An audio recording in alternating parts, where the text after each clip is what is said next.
Bonjour Alain Laurent. Bonjour. Je voudrais qu'on clarifie les termes de cet intitulé Le libéralisme, cause ou solution à la crise, parce que le mot néolibéralisme m'est familier. Le mot libéralisme, je crois que c'est autre chose. Pour moi, ça n'est pas la même chose que le néolibéralisme que je combats. Et pour moi, le libéralisme est issu de toute la tradition anglaise depuis Locke, en passant par les Lumières, en passant par John Stuart Mill, et je crois que ça nous a donné quelques-unes des plus belles conquêtes de l'humanité.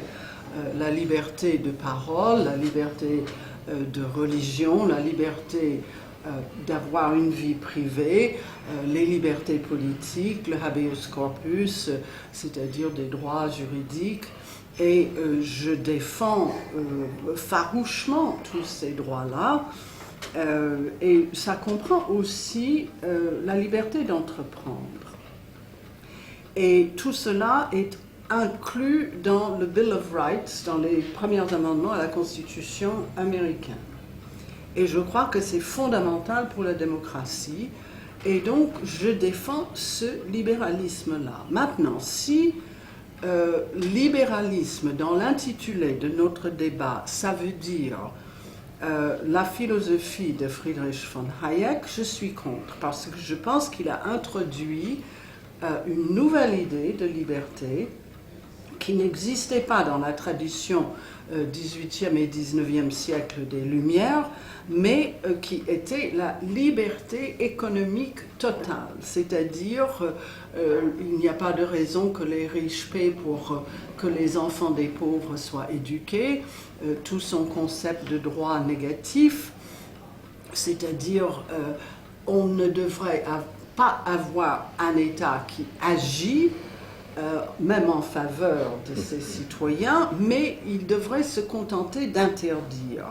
Bon, rien de tout ça n'a jamais été pur, bien sûr. Et le chemin vers la servitude, la route de la servitude, son livre le plus connu, dit que toute bureaucratie et toute action de l'État va mener plus tard, tôt ou tard, à la servitude.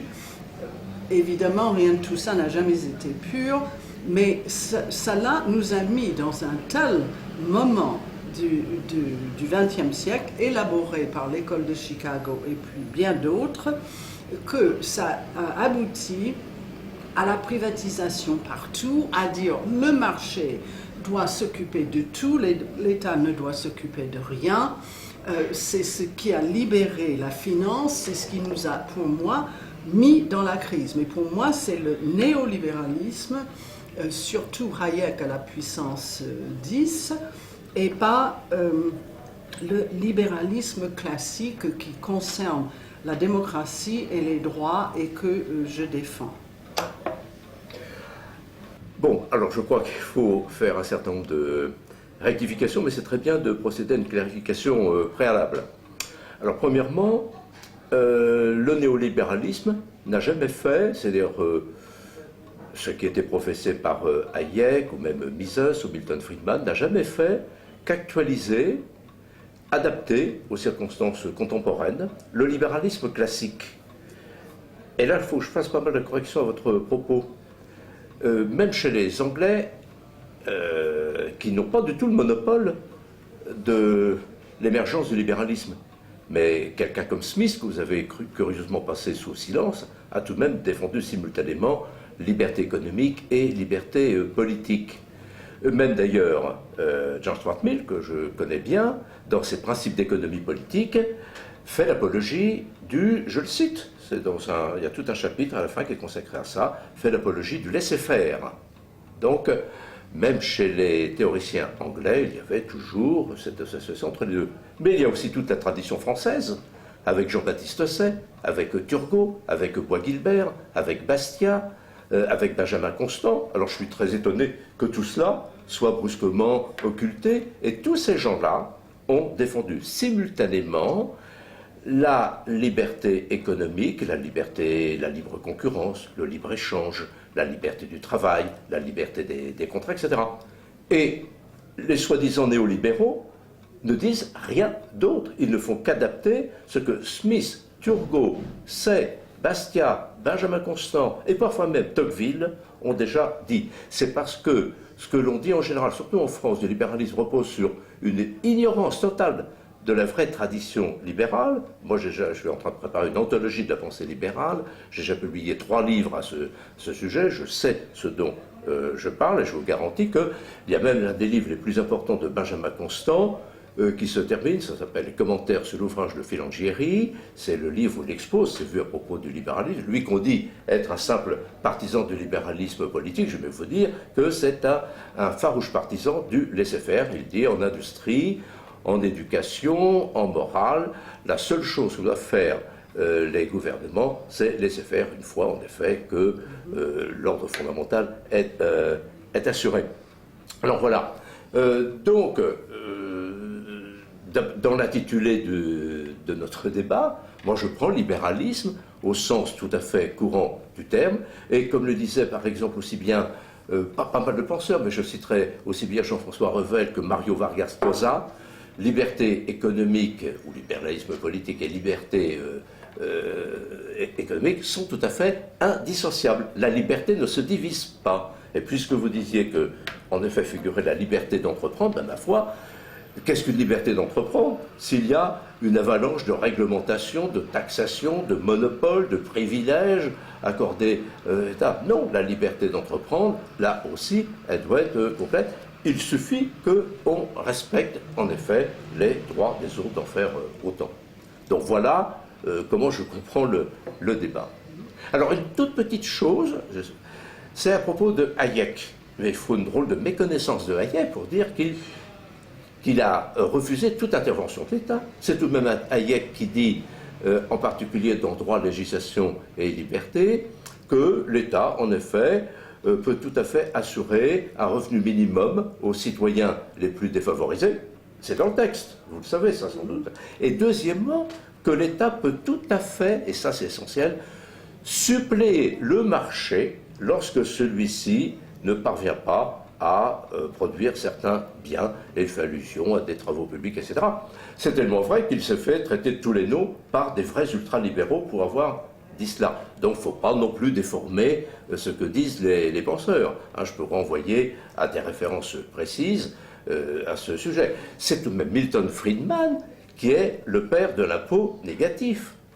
Alors brusquement tout cela disparaît, on les transforme en espèce de nouveaux démons qui veulent le malheur du pauvre monde. Mais c'est tout à fait faux. Bon, d'abord, laissez-moi préciser que je ne suis pas économiste et que je ne connais pas bien l'école française que vous avez abondamment citée. Je connais peut-être mieux les philosophes anglophones et un certain nombre d'autres auteurs. Mais vous avez parlé de Adam Smith.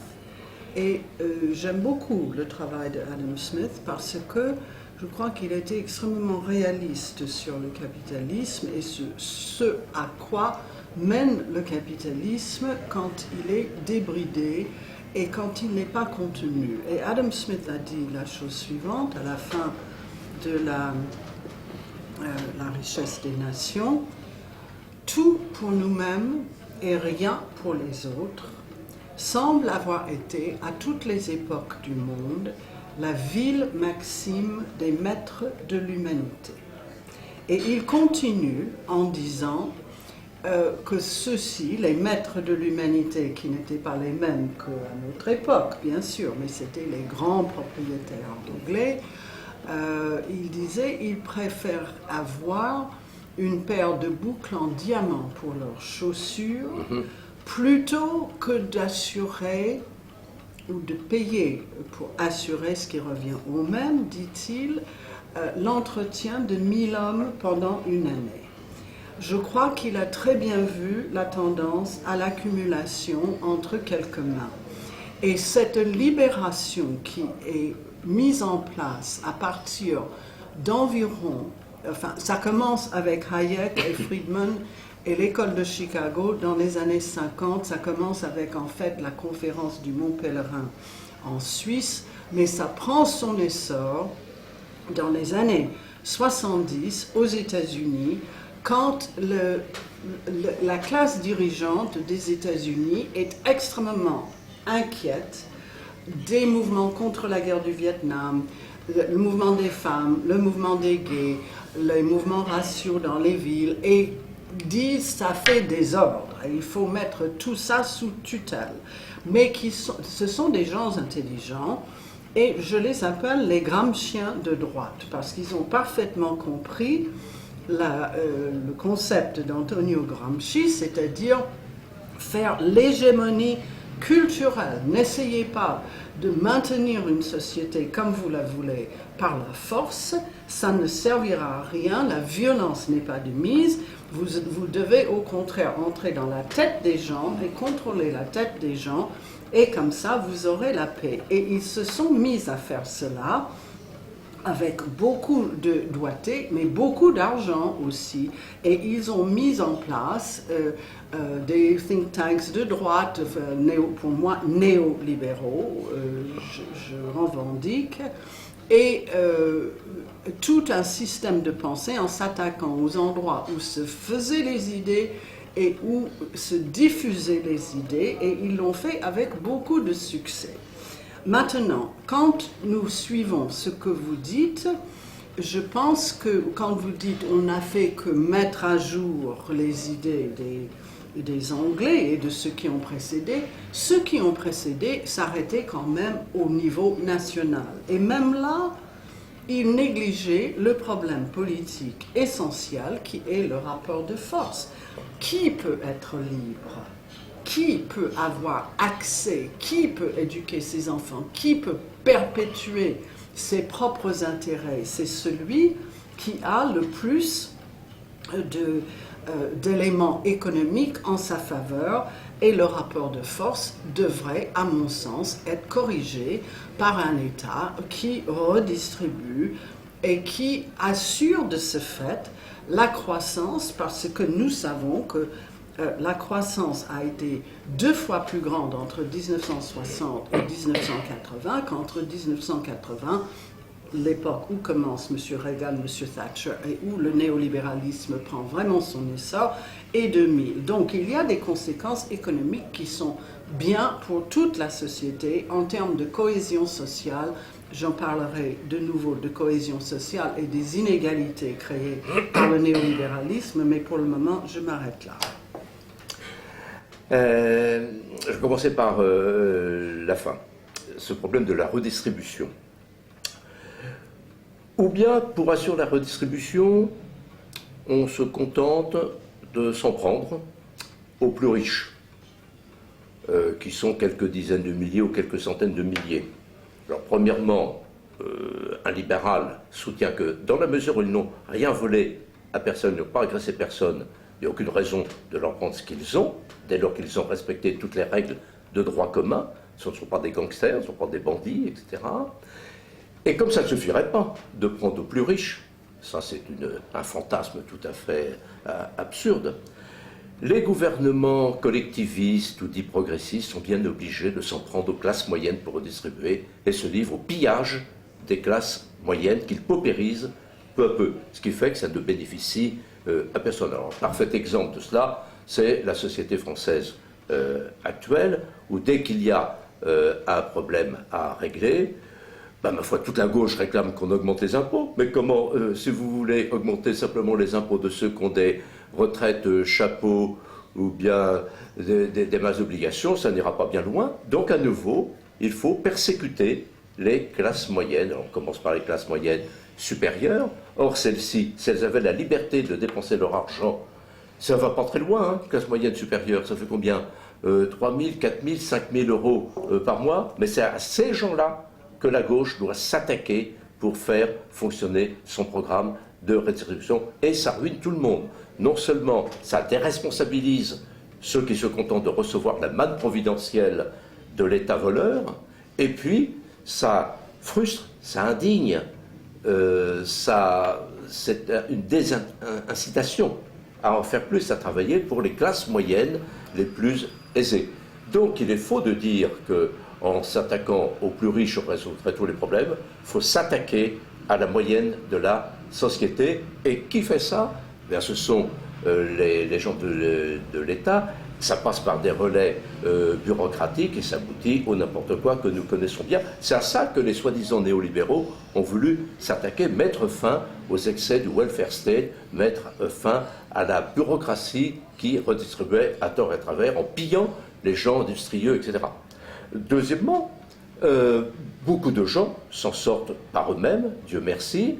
Il y a beaucoup de gens qui ressemblent à l'actuel président du Brésil, à Lula, qui était un simple métallurgiste, qui a été emprisonné, qui a fait du syndicalisme, et qui montre en effet le vrai chemin de ceux en effet qui sont défavorisés et qui savent qu'en luttant, en s'autodisciplinant, en savant ce qu'on veut, on peut arriver à faire plein de choses.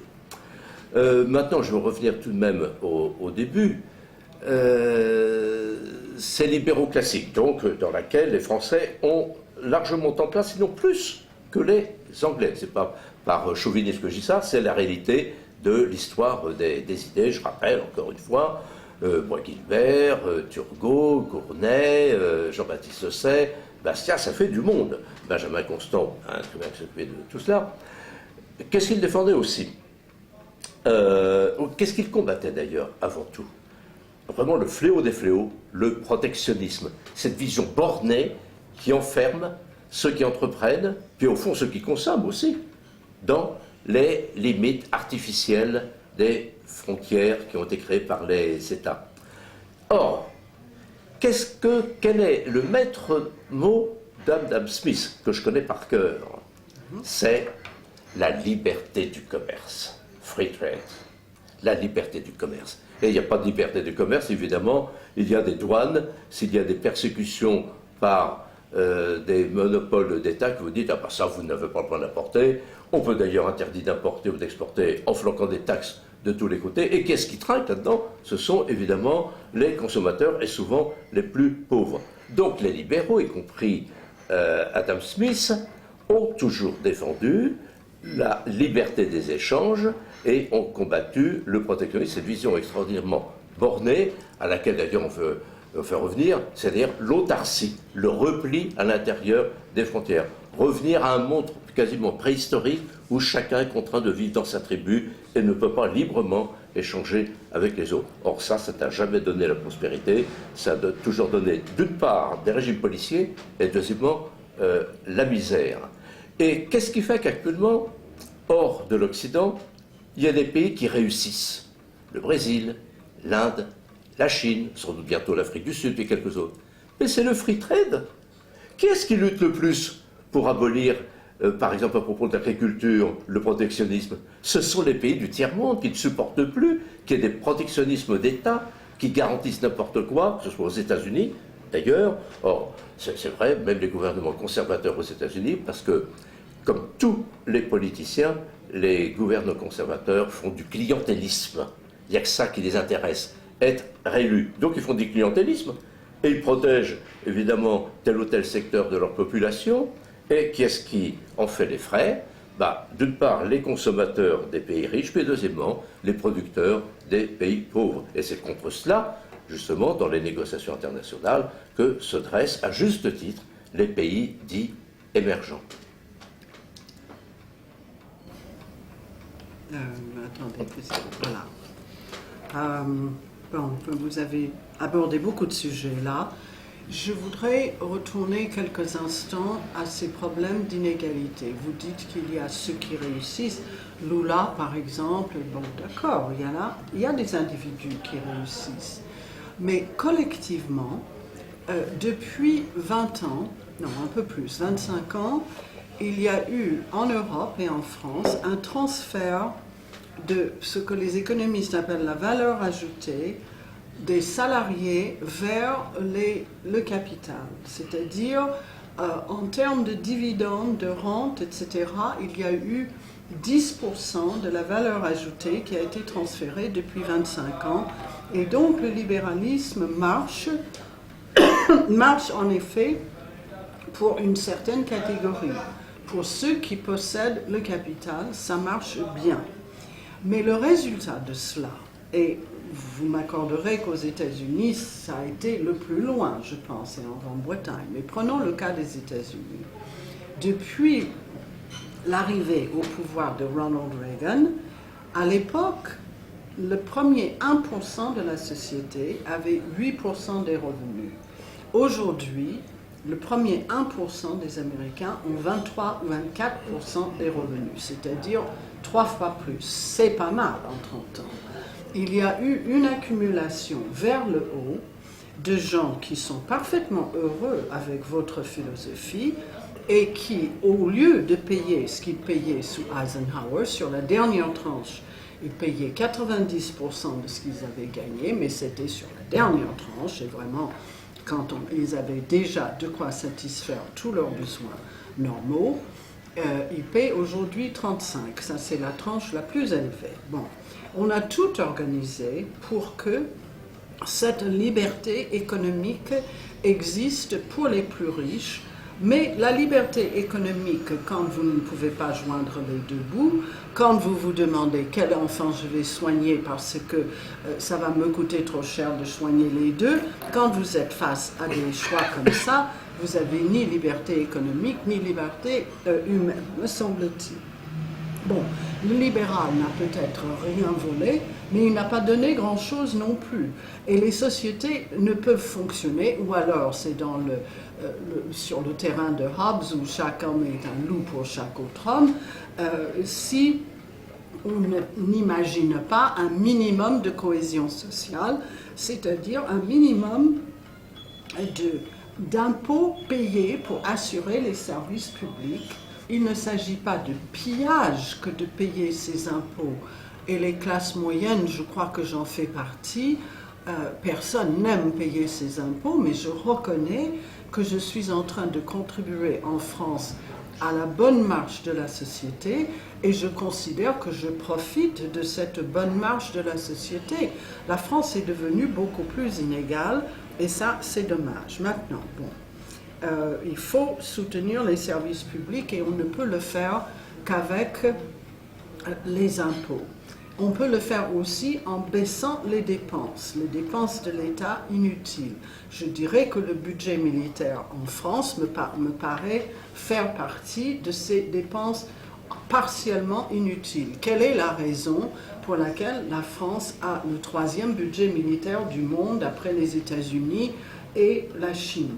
Je ne vois pas bien qui est l'ennemi potentiel qui fait que nous devons dépenser ces sommes-là qui seraient mieux utilisées dans l'éducation nationale, dont tout le monde profiterait parce que plus il y a d'éducation et plus il y a de recherche dans la société développée, plus on a d'emplois et plus tout le monde en profite. Maintenant, j'en viens à votre discours parfaitement classique sur le free trade, sur la liberté du commerce. C'est très, très intéressant de voir que ce discours est tenu essentiellement par ceux qui ont déjà atteint un plateau où ça leur profite. Les États-Unis, société, Dieu sait, libérale dès le début, a eu les tarifs les plus élevés du monde pendant une très grande partie de leur histoire, en attendant de pouvoir mettre leurs jeunes industries au niveau compétitif nécessaire. Les Britanniques ont fait la même chose, mais plus tôt, parce que quand il s'agissait de se protéger contre les Hollandais, ils n'ont pas hésité. Les autres pays, et jusqu'à la Corée, ont toujours eu pour réussir des politiques d'État extrêmement interventionnistes. La Corée, ce qu'on appelait autrefois les tigres asiatiques, Corée, Thaïlande, Taïwan, quelques autres plus petites comme Singapour et Hong Kong, avaient des tarifs élevés, des interventions de l'État où, en Corée par exemple, on faisait en sorte que les prix de la nourriture en ville soient contenus pour que les ouvriers puissent être payés un minimum, mais qu'ils pouvaient quand même manger. L'argent de l'État allait vers certains secteurs, c'était des subventions, enfin tout ce que vous n'aimez pas. Mais on dit, ah oui, mais c'était le marché libre qui a fait tout ça. Pas du tout, c'est le dirigisme de l'État qui a fait le succès de ces tigres asiatiques, et la Chine est en train de faire exactement la même chose. Les banques chinoises appartiennent à l'État, et la Chine a attendu pour rejoindre l'OMC. Il y avait d'ailleurs un grand débat en Chine, est-ce qu'on rejoint déjà l'Organisation mondiale du commerce? Eh bien, tout le monde ne peut pas avoir les mêmes possibilités sur les marchés, et pour les pays les plus pauvres aujourd'hui, très peu sont au niveau où leurs industries peuvent tenir le coup face à des industries matures de nos pays qui ont eu 150 ans pour se développer. Alors, le protectionnisme, dans ces cas-là, me paraît parfaitement justifié. Nous envoyons, nous, Européens, des cultures subventionnées, de l'agriculture subventionnée, on fait du dumping sur les marchés du Sud, on ruine les petits agriculteurs. On envoie nos poulets découpés, on ruine les petites industries de poulets découpés. Mais là, on est totalement d'accord. Hein. Il y a trois usines au Ghana de sauce tomate qui ont été fermées parce que l'Europe envoyait des tomates en pagaille. Bon, c'est pas ça la liberté du commerce pour moi. Et il faut qu'il y ait une intervention de l'État, et il faut que les États naissants et qui ne sont pas au même niveau que les autres aient les moyens de se protéger. Maintenant, je continue juste quelques mots sur les politiques de l'Europe actuelle.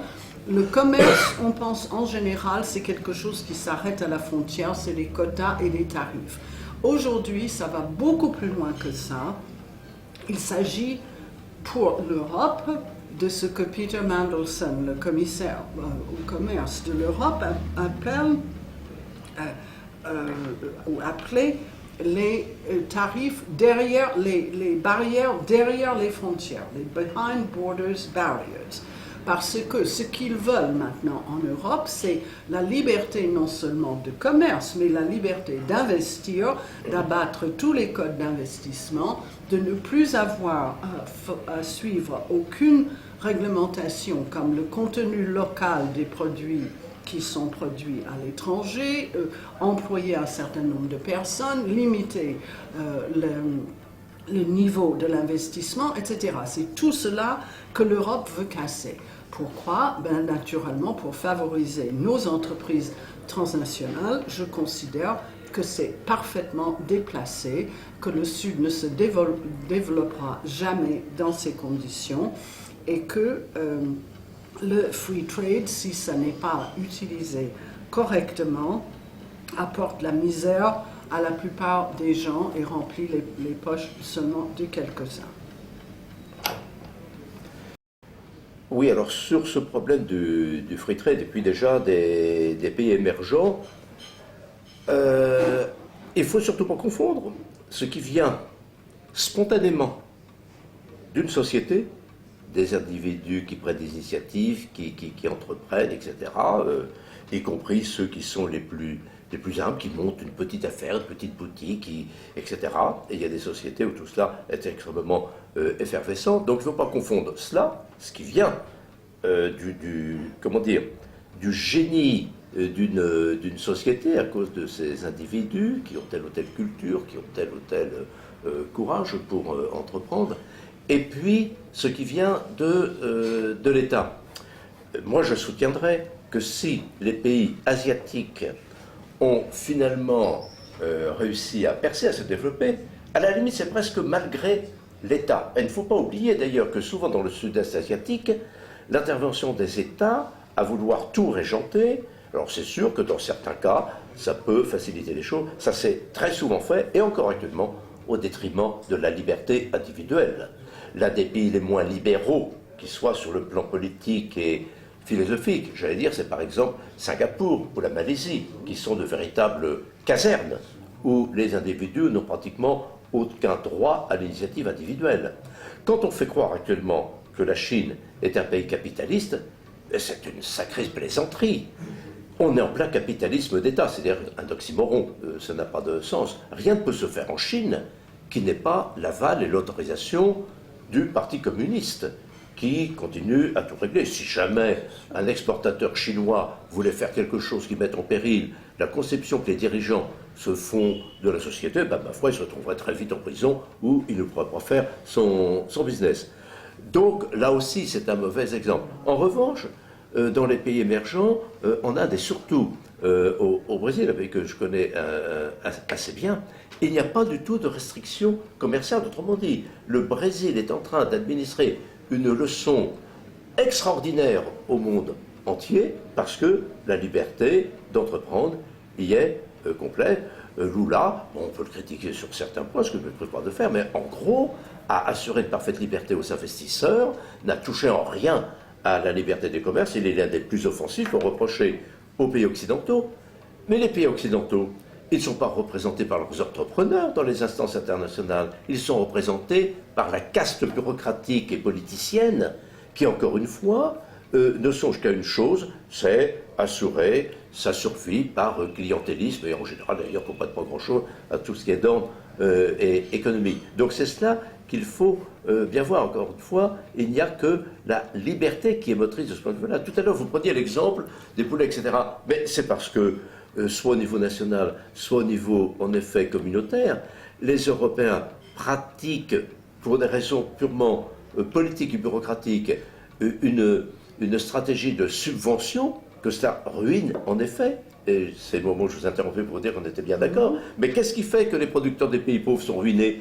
C'est à cause de la politique et pas de l'économie. Ce sont les politiciens occidentaux qui veulent protéger tel ou tel coin. Et on revient toujours à ce qui est le fléau et la peste dans le monde, c'est le protectionnisme. Parce qu'à partir du moment où vous les protégez, vous ne pouvez pas empêcher qu'on s'engage dans une spirale infernale où peu à peu il faudra des contrôles policiers partout. Une société où règne le protectionnisme est nécessairement une société policière, inquisitoriale, où on va vouloir tout contrôler, se mêler de tout, à partir du moment où, en effet... Alors c'est curieux d'ailleurs que les gens qui sont les plus favorables à des sans frontières par-ci et des sans frontières par-là, alors là, ils se hâtent de rétablir les frontières dès lors qu'il s'agit de la prospérité, dès lors qu'il s'agit d'entreprendre. Donc c'est là qu'il y a la contradiction dans les critiques actuelles du capitalisme. Alors il faudrait peut-être que finalement on se rappelle de l'intitulé du sujet, parce qu'il y a tout de même le problème de l'intitulé du sujet,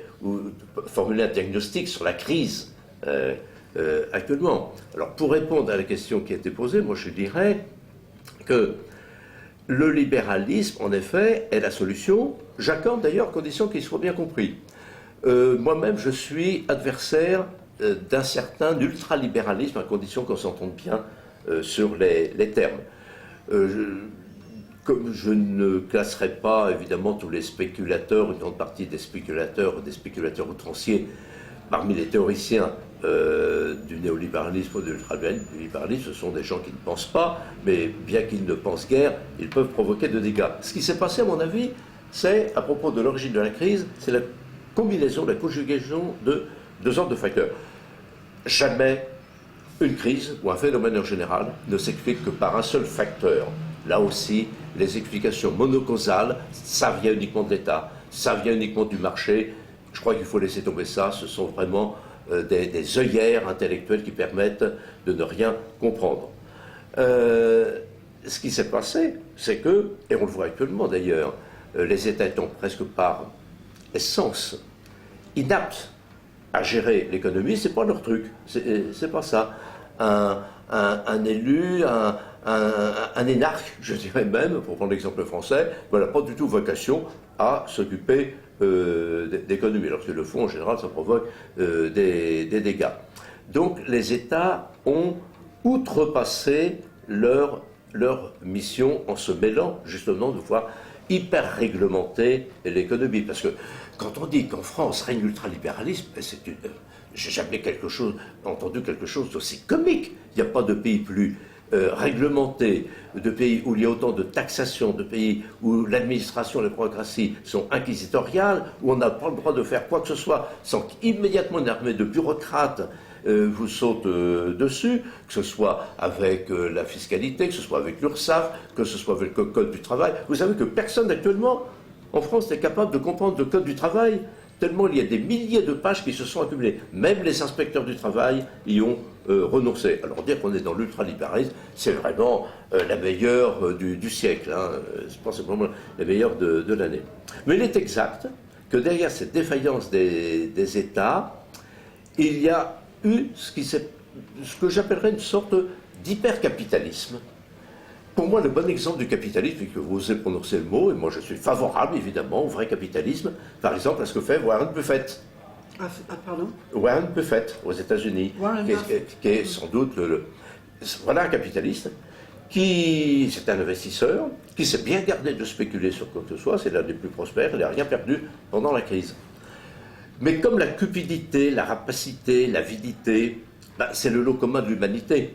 Alors il y a aussi des capitalistes qui sont comme ça. Et c'est eux, en effet, qui ont déréglé le système. Ils ont déréglé le libre marché à cause, en effet, de leur visée spéculative ou bien de leur irresponsabilité. Mais quand je dis que la cupidité, elle est présente partout, moi je ne supporte pas qu'on présente les hommes de l'État, les gens de l'État, comme des saints. Eux, la cupidité, ils l'ont aussi. S'accrocher au pouvoir, voir les parlementaires anglais se distribuer un certain nombre de privilèges à coup de subventions, ce qui ont scandalisé les électeurs anglais. En France, à la fois, c'est le cumul des mandats.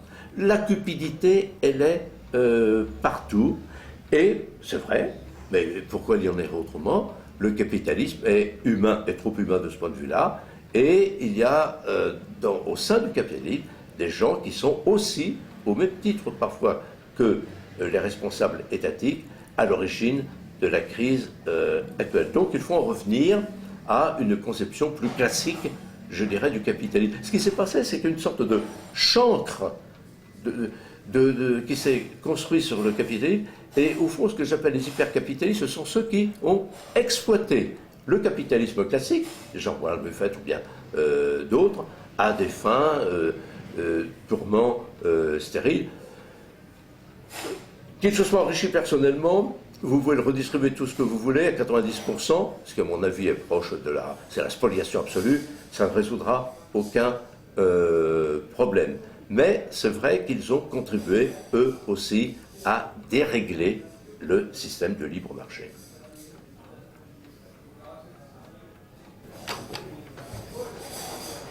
Je trouve dans votre discours un certain angélisme.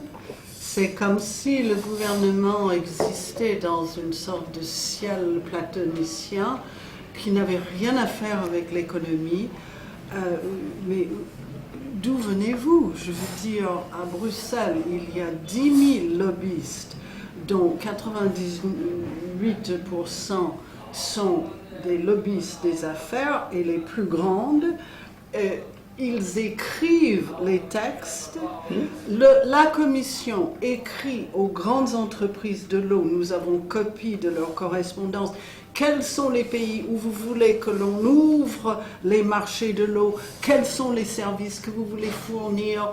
Ils demandent qu'ils fassent la politique économique. Aux États-Unis, les banques ont dépensé, et les services financiers ont dépensé 5 milliards de dollars en lobbying pour abattre 12 grandes mesures dont la plupart venaient avec le New Deal et qui réglementaient les banques, qui empêchaient les banques de se lancer dans ce que vous appelez la cupidité, etc., qui est le lot commun de l'humanité.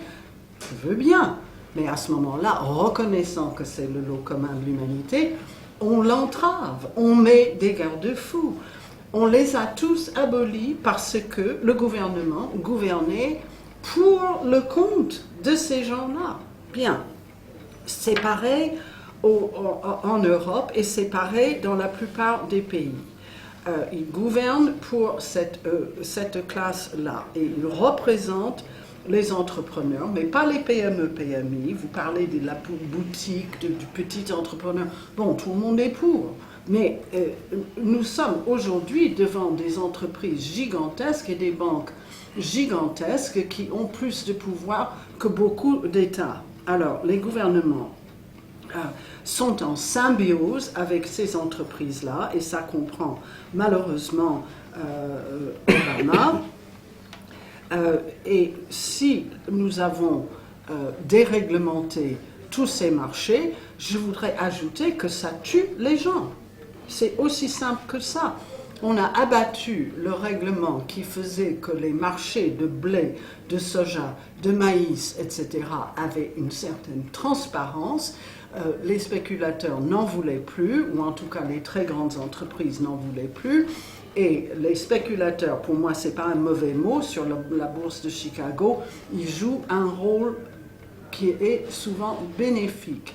Mais quand les spéculateurs dans le domaine des subprimes ont vu que le marché sur les hypothèques se cassait la figure, ils se sont transférés massivement dans les marchés de l'alimentaire.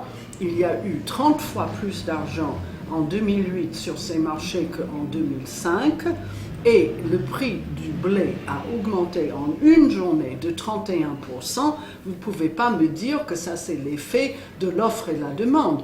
Ou plutôt, oui, ça l'est, mais ce n'était pas une offre et de demande pour avoir du blé, pour faire du pain, pour faire des gâteaux. C'était simplement pour faire de l'argent avec. Résultat, les prix alimentaires dans le monde double, triple, des centaines de millions de personnes sont ajoutées aux très longues listes déjà de ceux qui ont faim, et un certain nombre de personnes sont mortes parce que les spéculateurs avaient envie de faire un profit là-dessus. Et ils sont libres de faire un profit là-dessus. Alors peut-être que vous trouvez que ça fait partie de la liberté d'entreprendre, de la liberté de faire ce que l'on veut avec son argent. Moi, je trouve que c'est parfaitement obscène et que nous ne pouvons pas, en tant qu'êtres civilisés, permettre ce genre de choses. Mais ça a été fait en bonne et due forme par les gouvernements qui gouvernaient, y compris les démocrates aux États-Unis. La plupart de ces mesures prises sous, quelques-unes prises sous Clinton et puis le reste sous Bush, qui sont absolument la main dans la main. Et la crise est le résultat de toute cette déréglementation et de toute cette liberté pour les marchés, y compris la liberté d'être complètement idiot dans sa manière de gérer les affaires. Mais comme ces affaires savaient qu'ils étaient trop grandes pour faire faillite, résultat de la déréglementation, elles ont pris des risques totalement démesurés, elles se cassent la figure, elles avaient fait un bon calcul parce qu'effectivement les États du monde ont dépensé, c'est selon deux chercheurs de la Banque d'Angleterre, Martin Wolf croit qu'ils disent vrai, donc ça me suffit, 14 000 milliards de dollars pour renflouer les banques du monde. Ça ne vient pas du ciel, ça vient des contribuables actuels ou futurs ou passés. Donc, pour moi, il n'y a pas d'autre cause de la crise que cet excès de néolibéralisme, cet excès de déréglementation, de privatisation de tout et de laisser les marchés débridés complètement. Ça court à la catastrophe et ça ne peut que courir à la catastrophe et nous recommençons en ce moment. Je ne descends pas d'un ciel éthéré. Je considère, au fond, ce que vous dites, apporte de l'eau à mon moulin. S'il y avait beaucoup moins de gouvernements, s'il n'y avait que des gouvernements limités, et non pas des big governments comme partout, eh bien, les financiers, les entrepreneurs, les spéculateurs, etc., n'auraient pas besoin de les assiéger pour avoir ceci ou cela. Autrement dit, il y a quelque chose sur quoi nous sommes objectivement d'accord, c'est que, en effet, les gouvernements ne doivent pas être là pour faciliter les affaires. À partir du moment où ils seraient constitutionnellement contraints de s'en tenir à assurer ce qu'on peut appeler en gros l'ordre et la loi, la sûreté des gens, d'assurer qu'il n'y a pas de fraude, de pas de violence, etc., ma foi, le lobbyisme serait aboli, ça ne servirait plus à rien. C'est parce qu'il y a des gouvernements aux ambitions et aux prérogatives démesurées qui peuvent tout, que tout cela existe. Vous me donnez l'exemple de Bruxelles, mais Bruxelles, c'est le plus parfait exemple de bureaucratie étatique que l'on puisse imaginer. Les libéraux sont tous opposés à cela. Nous demandons que Bruxelles ne s'occupe que du strict minimum, ce qui permet en effet qu'il y ait une certaine cohésion en Europe, et à la limite, ma foi, on n'a pas besoin de Bruxelles pour harmoniser ceci ou cela. Dans la mesure... Alors c'est là... Ce que je voudrais ajouter, c'est que, loin de moi l'idée de considérer que le capitalisme libéral actuel est un système idéal, qui n'a pas à se perfectionner, qui n'a pas à tenir compte d'un certain nombre d'erreurs. Encore une fois, moi j'aime bien la parole de Nietzsche, humain, trop humain. Les capitalistes, les libéraux ne sont pas plus surhumains que les autres, et j'ai écrit depuis 2 ans, ça ne m'a pas fallu que des amis d'ailleurs du côté des vrais ultralibéraux, que ma foi, il fallait tirer les leçons de l'expérience et de la crise. Mais pour revenir à l'origine de la crise, à l'origine américaine de la crise, c'est là que, je pense, se valide mon hypothèse de la double responsabilité. Tout le monde sait bien que c'est des subprimes, c'est parce que les gouvernements américains étaient prêts à faire n'importe quoi pour diffuser la propriété privée, en particulier de leurs logements et appartements, à des gens qui étaient insolvables. Alors à partir du moment où le welfare state veut diffuser la propriété auprès de gens qui sont insolvables, ça ne pouvait que mal finir. Cela dit, je suis le premier d'accord à dire que derrière ce désastre engendré par le welfare state américain, qui garantissait n'importe quoi. Alors évidemment, ça a encouragé un certain nombre de spéculateurs qui n'ont pas besoin de l'aide. Alors si c'est l'État qui les encourage, à plus forte raison. S'il n'y avait pas eu, c'est exact, un terrain miné, qui pouvait sans doute s'effondrer ou se poser comme on veut, à la première occasion, il ne serait pas passé grand-chose. C'est là, à mon avis, d'ailleurs, que le capitalisme, ou le système de libre marché, doit tirer les leçons de l'expérience. Mais seul, il est capable, en effet, d'améliorer les choses. Et ce qui est indispensable, c'est qu'il y ait davantage de contre-pouvoir. Mais le contre-pouvoir au libre marché, c'est certainement pas l'État, ni des groupements politiques qui demandent à revenir au collectivisme et qui veulent tout réglementer et qui vont réinventer une sorte de... On parle de néolibéralisme, mais ceux qui s'opposent le plus au néolibéralisme, ce sont des partisans d'une sorte de néo-stalinisme dans lequel l'État va tout réglementer.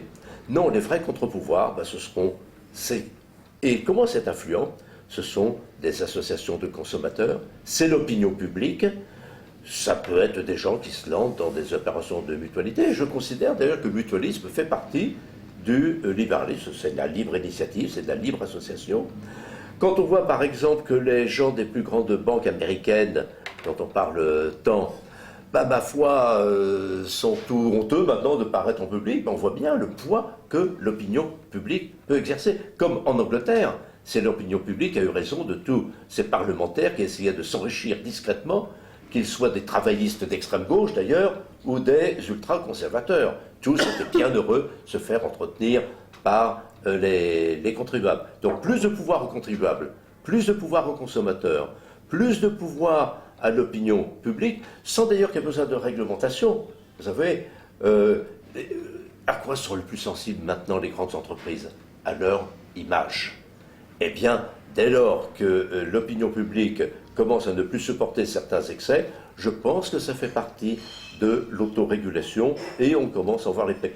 Mais comment voulez-vous que l'opinion publique ait le moindre pouvoir auprès des bureaucrates irresponsables et non élus de Bruxelles qui prétendent tout réglementer? Non, c'est là en effet moins de politique, plus de pouvoir à la société civile, à sa spontanéité, à sa prise de conscience, et en effet, le capitalisme reviendra à quelque chose de beaucoup plus classique et sans doute à plus de prospérité. Je trouve admirable votre façon de tout retourner, comme si l'État était... il avait tort d'être en place du tout, et comme ça les malheureux capitalistes étaient obligées de faire du lobbying. Les malheureuses banques étaient obligées de dépenser 5 milliards de dollars auprès des législateurs et probablement des gens du gouvernement lui-même pour abattre les règlements qui ont été faits dans le passé. Et ces malheureuses banques et industries financières ont alors pu, ayant dépensé leurs 5 milliards de dollars, faire à leur guise et nous ont amenés dans un trou absolument noir. Mais c'est de la faute du gouvernement tout de même. Je trouve incroyable que l'on puisse retourner les choses de cette façon-là. Les capitales auraient pu faire ce qu'ils voulaient depuis les années 30, ben la société n'existerait tout simplement plus. On serait... J'aimerais avoir des preuves. Ben, on ne peut pas prouver quelque chose qui ne s'est pas passé, mais heureusement, il y a eu une réglementation. Heureusement qu'on est sorti de la dépression des années 30. C'était d'ailleurs en partie par la guerre, par un keynésianisme militaire et non pas étatique. Et j'espère que nous n'allons pas avoir la même chose pour sortir de notre crise actuelle des années 2010. Maintenant, je voudrais rappeler que la crise ne vient pas de la France. Nous sommes, je crois, d'accord là-dessus. Les banques françaises, plus elles étaient internationalisées, plus elles ont participé à cette folie de risque et surtout de mettre le risque ailleurs que sur elles-mêmes. Elles n'étaient plus obligées de garder au moins une partie du risque pour elles.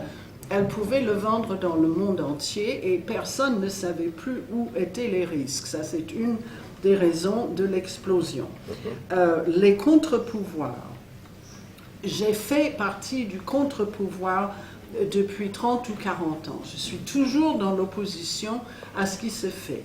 Monsieur, je connais la faiblesse de ces contre-pouvoirs, je connais les limites à leurs actions. Et ceci à plus forte raison que la démocratie existe à peine au-delà des frontières nationales. On peut encore agir un peu pour dire au gouvernement français « changez votre comportement ». On a gagné, par exemple, en 1998, contre l'accord multilatéral sur l'investissement, qui était un traité négocié en secret à l'OCDE où les grandes entreprises demandaient la totale liberté, y compris la liberté de porter plainte contre l'État, un État quelconque, si cet État, par une mesure quelconque, entravait leurs profits actuels ou futurs. Quand nous avons su, par une fuite, le contenu de ce texte, on a essayé de se fédérer avec beaucoup d'autres forces et finalement le gouvernement français s'est retiré sous la pression de l'opinion publique et l'accord multilatéral sur l'investissement dit l'AMI s'est effondré. Mais c'est une victoire extraordinairement rare et c'était contre le capitalisme qui voulait être une fois de plus débridé. Bon. Je connais la faiblesse parce que j'essaie aussi dans des réseaux au niveau européen de faire des choses contre la politique de Bruxelles que, je répète encore une fois, est totalement orientée par les très grandes entreprises. J'essaie de faire quelque chose contre l'OMC, l'accord sur les services, où le directeur des services de l'OMC disait lui-même, sans les énormes efforts de l'industrie financière américaine, notamment des entreprises comme Citicorp et American Express, il n'y aurait pas eu d'accord général sur le commerce des services à l'OMC et peut-être pas d'OMC tout court. Fin de citation. Il dit, les entreprises américaines ont lutté pour avoir ces accords en particulier qui les favorisent. Je veux dire que ces entreprises-là et ces banques-là, à partir d'une certaine taille, sont capables d'écrire les politiques des gouvernements et c'est ce qu'elles font. Elles ont besoin des gouvernements parce qu'elles ont besoin de savoir où sont les limites, mais elles veulent fixer elles-mêmes ces limites et il vient un moment, effectivement, de folie où il n'y a plus de limite du tout et ça mène tous les citoyens qui n'y sont pour rien dans la crise. Voilà.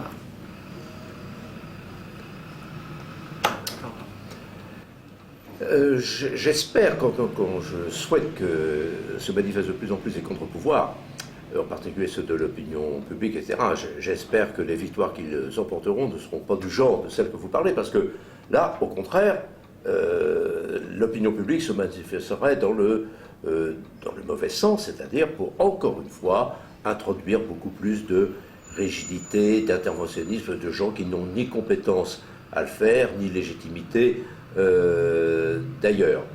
Je note au passage d'ailleurs que dans l'exemple que vous preniez, ceux qui voulaient introduire ces nouvelles dispositions sur l'investissement, vous avez cité le nom de Pascal Lamy. Non, Lamy, L''A', excusez-moi. Ah bon, oui, parce que je vais être assez étonné. Mais, encore une fois, s'il y a des structures gouvernementales ou bureaucratiques ou interétatiques, etc., qui sont présentes, forcément, il va falloir s'adresser à elles pour obtenir plus de liberté. Ça ne veut pas dire toutes les libertés médias. Autrement dit, on est en total désaccord sur le type de régulation qui doit intervenir. Le capitalisme ne peut marcher, mais alors tous les grands libéraux l'ont bien marqué, que s'il y a un réglage préalable de la liberté.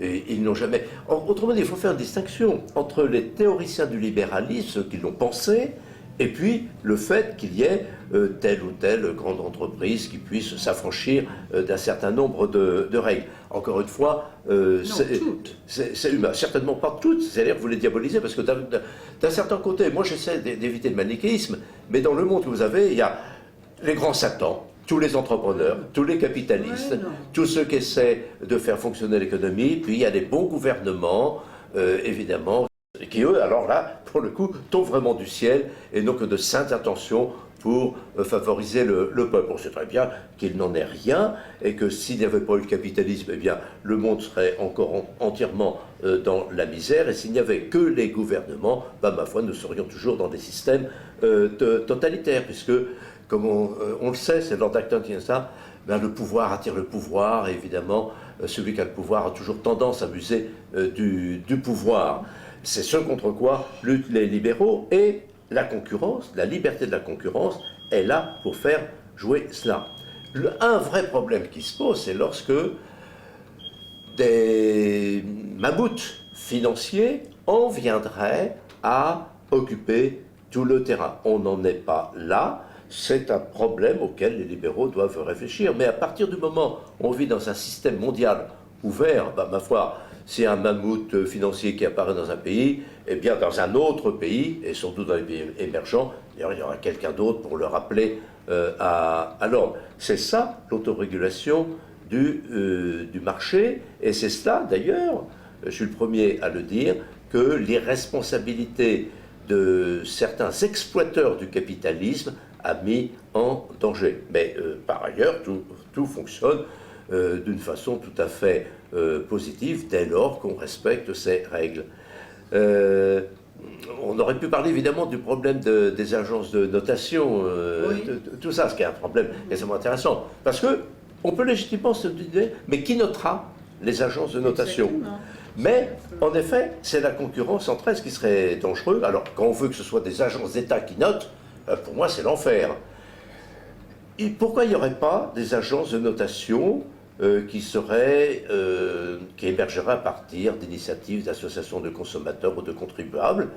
Là encore, la société civile doit prendre le pouvoir, à la fois parfois contre l'hypercapitalisme irresponsable et contre les prétentions des États, encore une fois, à vouloir tout régenter. J'ai dit le contraire de ce que vous m'attribuez. Vous dites que les gouvernements gouvernent pour les peuples et tous les gouvernements sont des anges, etc. Je n'ai pas dit ça du tout. J'ai dit le contraire. Je dis que les gouvernements aujourd'hui de l'Occident, en tout cas, gouvernent en faveur de leurs très grandes entreprises et pas en faveur de leurs PME.